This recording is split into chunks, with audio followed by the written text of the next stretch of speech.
আজ বানাবো ফুলকপির ঘন্ট। খুব ইউনিক অ্যান্ড সিম্পল একটা রেসিপি। এর জন্য প্রথমে কেটে নেওয়া ফুলকপিগুলোকে হালকা জলে ভাপিয়ে নেব 10 মিনিটের মতো। তারপর সেগুলিকে পরিষ্কার করে তুলে নেব এবং পাশে অন্য একটি গ্যাস ধরিয়ে সেখানে কড়াই বসিয়ে পর্যাপ্ত তেল দেব।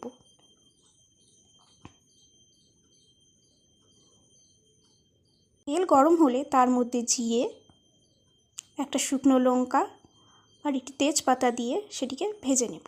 এরপর একে একে ফুলকপিগুলিকে তার মধ্যে দিয়ে সেগুলিকে ভেজে নেব।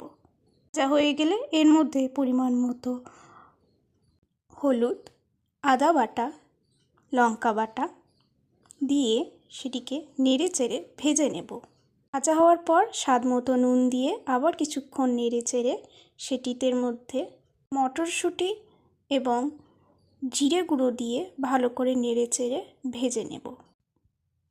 কম আঁচে ঢাকা দিয়ে এটিকে কিছুক্ষণ ভাপাবো, প্রায় 10-15 মিনিটের মতো।